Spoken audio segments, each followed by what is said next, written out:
सरस्वत्यै नमः। नमस्कार दोस्तों, बसंत पंचमी का पर्व बसंत ऋतु के आगमन के उपलक्ष्य में मनाया जाता है। इस दिन विद्या की देवी माता सरस्वती की आराधना की जाती है। बसंत पंचमी को सरस्वती पूजा, श्री पंचमी के नाम से भी जाना जाता है। यह पूजा हर वर्ष माघ मास के शुक्ल पक्ष की पंचमी तिथि को किया जाता है। इस अवसर पर विद्यार्थियों द्वारा विशेष पूजा अर्चना की जाती है। हिंदू धर्म में माँ सरस्वती को ज्ञान और विद्या की देवी माना जाता है, इसलिए माता सरस्वती की पूजा करने से व्यक्ति को ज्ञान और बुद्धि की प्राप्ति होती है। इस दिन शिक्षा, कला और संगीत के प्रति समर्पित लोग माँ सरस्वती की विशेष पूजा अर्चना करते हैं। साल 2025 में बसंत पंचमी की तिथि को लेकर लोगों में बहुत कन्फ्यूज़न है। किसी पंचांग में 2 फरवरी दिखा रहा है और किसी पंचांग में 3 फरवरी। तो हम इस वीडियो में बसंत पंचमी की सही तिथि जानेंगे और साथ में ही पूजा का शुभ मुहूर्त, माता सरस्वती को कौन कौन सा भोग लगा सकते हैं और बसंत पंचमी के दिन बच्चों द्वारा क्या क्या कार्य कराना चाहिए ताकि उनकी बुद्धि, उनका विकास हो। तो आइए जानते हैं। सबसे पहले हम जान लेते हैं कि पंचमी तिथि का प्रारंभ कब से होगा। पंचमी तिथि का प्रारंभ 2 फरवरी प्रातः 9:14 पर होगा और पंचमी तिथि की समाप्ति 3 फरवरी प्रातः 6:52 पर होगा। पंचमी तिथि दोनों दिन पड़ने के कारण कुछ लोग 2 फरवरी को सरस्वती पूजा करेंगे और कुछ लोग 3 फरवरी को पूजा करेंगे। लेकिन जो उत्तम तिथि माना जाएगा वो 2 फरवरी को माना जाएगा। 2 फरवरी को आप माता सरस्वती की पूजा अर्चना कर सकते हैं और 3 फरवरी को स्नान, दान और कुंभ में स्नान करना उत्तम रहेगा और पूजा करना 2 फरवरी को ही शुभ माना जाएगा।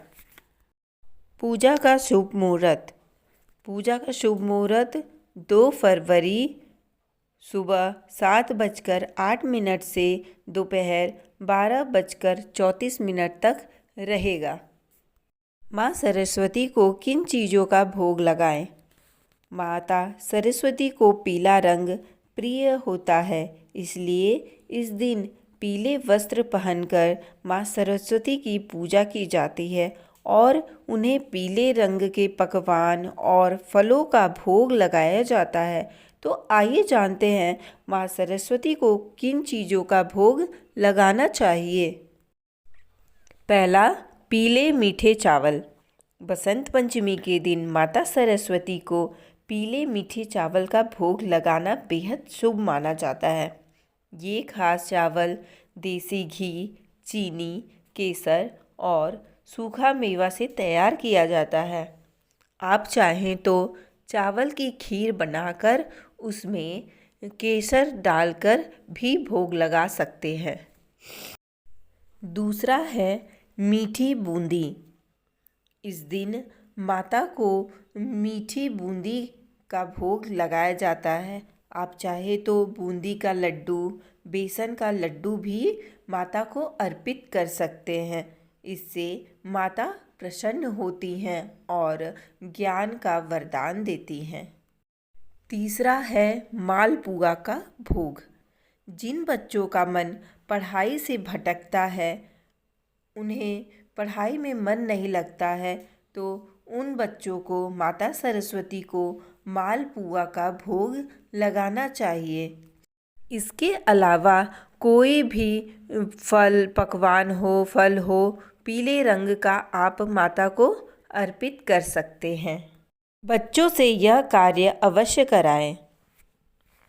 पहला, अपने बच्चों से माता सरस्वती की पूजा कराएं। उनके हाथों से पीले रंग का फूल, पकवान और मिठाई अर्पित करवाना चाहिए। उनके हाथों से घी का एक दीपक प्रज्वलित कराना चाहिए।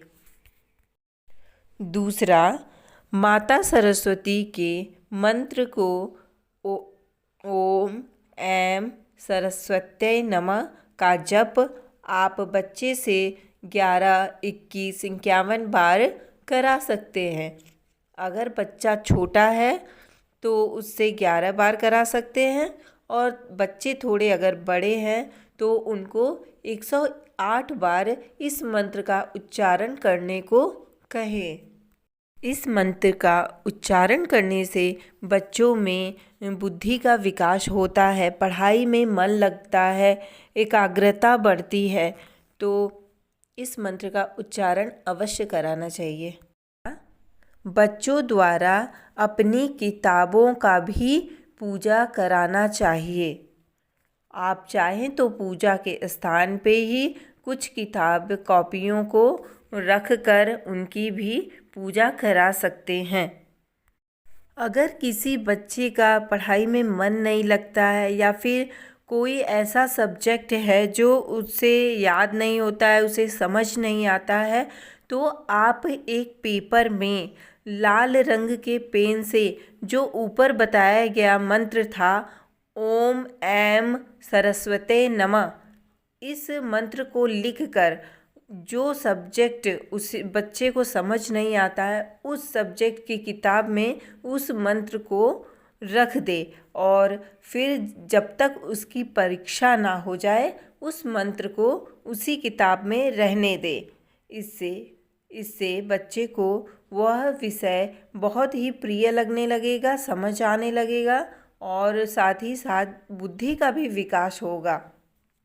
बसंत पंचमी एक ऐसा पर्व है जिस पे आप माता सरस्वती की पूजा अर्चना करके अपने बुद्धि, ज्ञान, हर चीज़ का विकास कर सकते हैं। अगर आपको वीडियो अच्छा लगा हो तो लाइक करिए और चैनल को सब्सक्राइब करिए। धन्यवाद।